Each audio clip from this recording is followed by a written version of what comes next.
Hello, आज हम आपको बताएंगे कि फ्यूचर्स कॉन्ट्रैक्ट क्या होते हैं। इसके लिए हम एग्जांपल लेते हैं एक किसान का, एक व्यापारी का, एक फार्मर ट्रेडर का। ये हमारा फार्मर है, ये हमारा ट्रेडर है।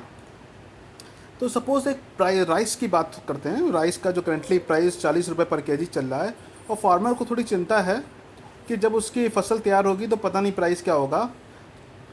तो ये क्या करता है, ट्रेडर के पास जाता है, जिसको भी चिंता है कि राइस के प्राइस बहुत फ्लक्चुएट हो रहे हैं। तो दोनों इसको निश्चितता को घटाने के लिए क्या करने हैं, दोनों एक एग्रीमेंट कर लेते हैं कि जो भी हो गई 1 मंथ के बाद प्राइस आपको 40 रुपये के जी के हिसाब से 500 के जी का राइस फार्मर से ख़रीदना होगा। तो इसमें डील हो जाती है इन दोनों के बीच में। तो इसमें देखते हैं इन्होंने क्या फिक्स किया है, इन्होंने प्राइस फिक्स किए हैं, क्वांटिटी फिक्स की है, और किस ड्यूरेशन के बाद होना होगा, ये चीज़ फिक्स कर ली इन्होंने। अब देखते हैं कि सपोज़ 1 मंथ बाद क्या होता है कि आपके जो प्राइस है वो 40 से 30 रुपये के जी जाती है, लेकिन ट्रेडर को फिर भी उसको कॉन्ट्रैक्ट के हिसाब से बाय करना पड़ेगा। तो यहाँ पे क्या होगा कि आपके फार्मर को बेनिफिट हो जाएगा 10 रुपये पर के जी हिसाब से। 500 के जी है तो टोटल 5000 रुपीज़ का फ़ायदा हो जाएगा, लेकिन ट्रेडर को वही 5000 रुपये का नुकसान हो जाएगा, क्योंकि क्या होगा, हर जगह सस्ता मिल रहा है राइस, लेकिन उसको महंगे में ख़रीदना पड़ेगा। अब देखिए, एक कंडीशन उल्टी भी हो सकती है। मान लीजिए राइस आपका 40 से 50 रुपये के जी आता है, लेकिन फार्मर को फिर भी क्या करना पड़ेगा, कॉन्ट्रैक्ट हिसाब से उसी ट्रेडर को सेल करना पड़ेगा। तो इस टाइम आपका फार्मर को सस्ते में बेचना पड़ रहा है, तो उसको 5000 रुपये का मार्केट प्राइस से नुकसान हो रहा है, वहीं ट्रेडर को 5000 रुपये का फ़ायदा हो रहा है। बट इसमें क्या रिस्क है छोटा सा इस डील में, कि दो लोगों के बीच में हुई है, तो हो सकता है कि जिसको लॉस हो वो डील से भाग जाए। जब राइस के प्राइस बढ़ेंगे तो क्या होगा, फार्मर सोचेगा कहीं और बेच देते हैं, हम सस्ते में क्यों बेचें, और वो इस डील से हो सकता है भाग जाए। उल्टा भी हो सकता है, अपोजिट केस में जब राइस के प्राइस गिर रहे हैं तो ट्रेडर सोचेगा कि कहीं और से खरीद लेते हैं, महंगे में क्यों खरीदें, और डील से चला जाए। तो अब इन सब की डील को सुरक्षित बनाने के लिए थर्ड पार्टी की ज़रूरत होती है, जो एश्योरेंस दें कि दोनों इस डील को रिस्पेक्ट करेंगे। लेकिन थर्ड पार्टी आने से थोड़ा सा सिनेरियो चेंज हो जाता है। अर्लियर क्या होता था, इन दोनों के बीच में जो थे कॉन्ट्रैक्ट हुए थे, इन्होंने टर्म्स और कंडीशन डिफाइन की थी। इनको बेसिकली फॉरवर्ड कॉन्ट्रैक्ट्स बोलते हैं। तो अब इसमें जब थर्ड पार्टी आ जाती है तो वो अपने स्टैंडर्ड कॉन्ट्रैक्ट बनाती है, ताकि क्या होगा कि दोनों से जब ये कॉन्ट्रैक्ट एश्योरेंस लेगी तो दोनों से थोड़ा सा चार्ज लेगी, उसको ब्रोकरेज बोलते हैं। तो third party mainly exchange houses होते हैं। तो ये अपना जो डिफरेंट कॉन्ट्रैक्ट बनाते हैं उनको वो ऐसे डिफाइन करते हैं कि एसेट फिक्स कर देते हैं, ये राइस हो सकता है, ऑयल हो सकता है, स्टॉक्स हो सकते हैं, इंडेक्स हो सकता है। एक्सपायरी डेट, जिस फ्यूचर डेट में ये आपका एग्जीक्यूट होगा। प्राइस ऑफ द फ्यूचर, जो इस प्राइस पे दोनों एग्रीड हुए हैं कि एक्सपायरी डेट पे हम उस प्राइस पे डील करेंगे। और लॉट साइज, क्वांटिटी, अगर मान लीजिए कोई ज़्यादा लेना चाहता है तो वो 2 कॉन्ट्रैक्ट खरीदेगा या 2 कॉन्ट्रैक्ट बेचेगा या 3 करेगा, लेकिन इसी के रेशियो में होंगे, मतलब 3 खरीद सकते हैं, 4 से सकते हैं, इंटीजर में ही चेंज होंगे। तो देखिए, जैसे मान लीजिए एक सिंबल आपको डिफाइन करना पड़ेगा, राइस हो गया, एक्सपायरी डेट हो सकती है, प्राइस हो गया, और ये लॉट साइज हो गया। तो इसमें सिंबल फिक्स है, एक्सपायरी डेट फिक्स है, लॉट साइज फिक्स है। ये प्राइस क्या है कि एक स्टैंडर्ड ये आपका कॉन्ट्रैक्ट है। तो बस बहुत सारे फार्मर होंगे जो चाहते होंगे कि ये कॉन्ट्रैक्ट ले लें और हम इस तारीख को 40 रुपये में राइस सेल कर सकें। तो इसे कहेंगे ये इन्होंने फ्यूचर सेल कर दिया, क्योंकि अपनी क्वांटिटी सेल कर रहे हैं, या ये फ्यूचर शॉर्ट कर दिया। जो ट्रेडर्स होंगे जो राइस बाई करना चाहते हैं 40 रुपये में, तो वो क्या करेंगे, इसको बाय करेंगे, तो कहेंगे फ्यूचर बाई कर दिया या फ्यूचर लॉन्ग कर दिया। तो यहाँ बहुत सारे ट्रेडर्स हैं, बहुत सारे फार्मर्स हैं, या कह सकते हैं बहुत सारे फ्यूचर हैं जो सेल कर रहे हैं, जो बहुत सारे लोग हैं जो फ्यूचर बाई कर रहे हैं। ठीक है, तो जितने लोग ज़्यादा बाई करते हैं या सेल करते हैं तो कहते हैं ये इतना ही लिक्विड है, उतने लोग इंटरेस्टेड हैं। और ये कॉन्ट्रैक्ट क्या है, ट्रेडेबल होते हैं, मतलब कि आप एक्सपायरी डेट तक आपको वेट करने की जरूरत नहीं है। अगर बीच में आप एग्जिट करना चाहते हैं तो जो फ्यूचर प्राइस चल रहा है उस पर आप एग्जिट कर सकते हैं, दूसरा पार्टी इतने में है, कोई ना कोई ले लेगा।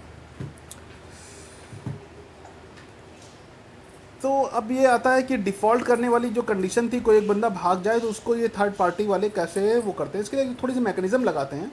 वो लोगों से कहते हैं जो कॉन्ट्रैक्ट वैल्यू इस केस पे 500 इंटू 400 रुपये, 40 रुपये थी, तो टोटल कॉन्ट्रैक्ट वैल्यू 20,000 रुपये आ रही है। तो कहेंगे कि कुछ उसका अमाउंट हमारे पास ऐसे इनिशियल मार्जिन की तरह आप दे दीजिए, वो इनिशियल मार्जिन को ब्लॉक कर देंगे। तो फार्मर ने दे दिया 2,000 रुपये दे दिया, ट्रेडर ने आपका 2,000 रुपये दे दिया, 10% केस लेते हैं। फिर आपने जैसे ये ट्रेड किया उसके बाद क्या हुआ, डे उस डे का एंड हुआ, मान लीजिए जो लास्ट प्राइस फ्यूचर की गई वो 41 रुपीज़ गई। तो जो डिफरेंस आएगा 1 रुपीज़, जैसे ये बढ़ा इस केस में, तो क्या करेगा फार्मर के अकाउंट से वो निकाल लेगा और उसको ट्रेडर में जमा कर देगा। तो 500 रुपये का जो चेंज आया था, तो 2,000 से उसने 500 निकाली तो 1,500 हो गया आपका, और इनका ये बढ़ के 2,500 रुपये हो गया। फिर डे 2 होता है, एज्यूम करते हैं कि क्या होता है, इसका डेली सेटलमेंट होता है, तो फिर से प्राइस बढ़ गया 1 रुपये। तो क्या करेगा 42 माइनस 41 प्रीवियस फ्यूचर वैल्यू से घटा के जो आएगा वो अमाउंट फिर से वो निकाल लेगा उससे और ट्रेडर के अकाउंट में डाल देगा। तो जब ये अमाउंट कम होने लगेगा किसी पार्टी में, तो उससे बीच में ब्रोकर हाउस कहेगा कि आप क्या करिए कि आपको मिनिमम एक मार्जिन है वो मेंटेन करके चलना है। जो शुरुआत में जमा कराया था वो इनिशियल मार्जिन है, और बीच में कम हो जाता है मिनिमम मार्जिन, तो आप एक्स्ट्रा पैसा ऐड करिए, अदरवाइज हम आपका ये किसी और को दे देंगे, ट्रांसफ़र कर देंगे। तो इस तरीके से वो आपका सिक्योर रहता है कि किसी पार्टी को नुकसान ना हो, डेली आपका सेटलमेंट होता है इसमें। अब हमने अभी तक एग्जांपल किया था फॉरवर्ड का, हम देखते हैं कि स्टॉक एक्सचेंज में कैसे होते हैं। स्टॉक एक्सचेंज में इंडेक्स के फ्यूचर्स हो सकते हैं, जैसे ये मैंने दिखाया निफ्टी का फ्यूचर है, ये एक्सपायरी डेट है उसकी जिस डेट को ट्रेड होगा, और ये आपका लास्ट प्राइस है। ट्रेड कभी भी हो सकता है, लेकिन क्या है कि ये जो कॉन्ट्रैक्ट है ये इस डेट तक ही वैल्यूड है। ये लास्ट फ्राइडे फ्यूचर के प्राइस है, तो ये अंडरलाइंग प्राइस है, यानी निफ्टी इंडेक्स का प्राइस है। अब हमने उसमें जो पहला एग्जांपल लिया था तो उस पर अंडरलाइंग प्राइस और फ्यूचर का प्राइस सेम दिखाए थे, पर ये ज़रूरी नहीं सेम हो। अगर दोनों पार्टी को लगता है नहीं प्राइस बढ़ेंगे, तो हो सकता है वो थोड़े ज़्यादा पे सेटल करें। 1 महीने बाद उनको लगता है कि नहीं ज़्यादा पे प्राइस होगा तो ज़्यादा पे सेटल करें। तो ऐसे केस में बोलते हैं कि फ्यूचर आपका प्रीमियम में चल रहा है। आप यहाँ एग्जांपल देंगे, निफ्टी के 3 हैं, एक आपका 1 मंथ की एक्सपायरी डेट पे, एक दूसरे 2 मंथ पे, एक 3 मंथ पे है। यानी यहाँ पे 3 टाइप के रहते हैं, एक्सपायरी डेट वाइज 3 रहते हैं निफ्टी के। तो इस पर आप दे सकते हैं ये सारे प्रीमियम पे चल रहे हैं। ऐसे ही आपके स्टॉक्स के भी होते हैं, वो होते हैं आपके फ्यूचर्स होते हैं, उनके लॉट साइज, इसमें लॉट साइज यहाँ पे लिखा हुआ नहीं है, लेकिन लॉट साइज मेंशन रहता है। निफ्टी के केस में 75 है। तो क्या चीज़ है जो फ्यूचर को अट्रैक्टिव बनाती है? एक तो हमने पहले जो एग्जांपल में डिस्कस किया कि वो दोनों अपना रिस्क करना चाहते थे, पर इसमें एक फीचर और भी है कि इसे बोलते हैं लेवरेज। लेवरेज क्या है कि अगर आपको कोई स्टॉक खरीदना है, सपोज 80 रुपये का कोई स्टॉक है, सॉरी 125 रुपये का कोई स्टॉक है, आपके पास 1 लाख रुपए हैं, तो आप इससे 80 स्टॉक खरीद सकते हैं उससे।